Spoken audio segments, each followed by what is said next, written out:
یہ کہانی ایک بوڑھے میاں بیوی کی ہے جن کی کوئی اولاد تو نہیں تھی، لیکن ان کی زندگی گویا ایک خوبصورت نظم کی طرح تھی۔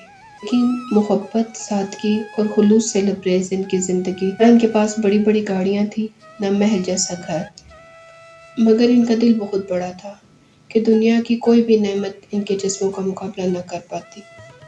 یہ دونوں صرف میاں بیوی نہیں، بلکہ بہت اچھے دوست اور ایک دوسرے کے خوابوں کی تعبیر تھے۔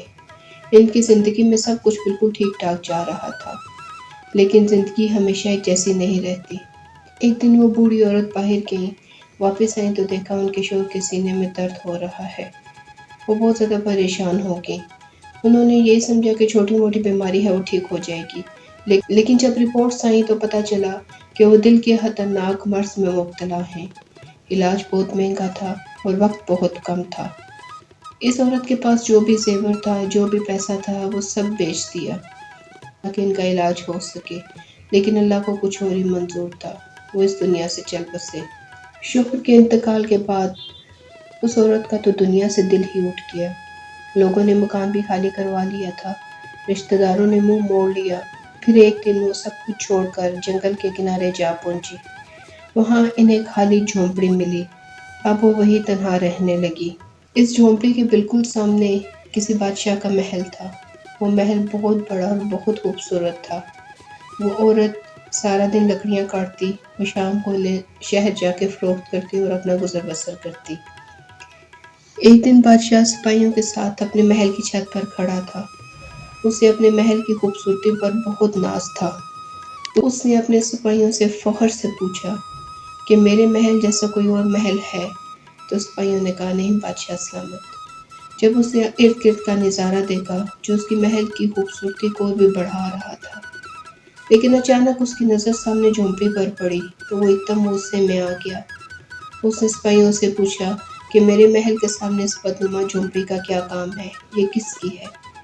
انہوں نے کہا کہ بادشاہ سلامت، یہ ایک بوڑھی عورت کی جھونپڑی ہے جو سارا دن جنگل میں لکڑیاں کاٹتی ہے اور اپنا گزر بسر کرتی ہے اور رات اس جھونپڑی میں آ کے گزارتی ہے۔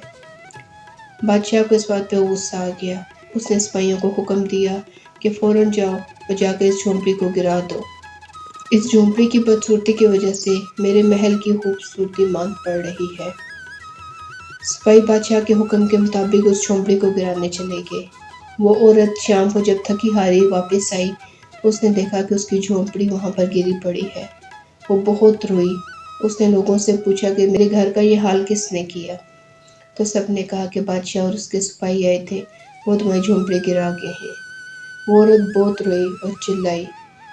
وہ بے بس تھی، لاچار تھی، لیکن پھر بھی وہ بادشاہ کے محل میں گئی، پر اسے اندر جانے سے روک دیا گیا اور اسے دھکے دے کر باہر نکال دیا گیا۔ وہ عورت جب تھکی ہاری واپس آئی، کانپتے ہاتھوں اور کانپتے ہونٹوں سے اس نے آسمان کی طرف منہ کیا۔ وہ بس اتنا کہا کہ اے اللہ، میں موجود نہ تھی مگر تو موجود تھا۔ بادشاہ نے میرے ساتھ بہت ناانصافی کی ہے۔ پھر وہ چل پڑی۔ کچھ دن گزرے تو زلزلہ آیا اور بادشاہ کا محل گر گیا۔ بادشاہ اپنے سپاہیوں سمیت زمین میں دھنس گیا۔ اسے اس کے غرور کی سزا مل گئی۔ اس کہانی سے ہمیں یہ سبق ملتا ہے کہ مظلوم کے آنسو عرش تک ہلا دیتے ہیں، کیونکہ خاموشی سے بڑی کوئی طاقت نہیں ہوتی۔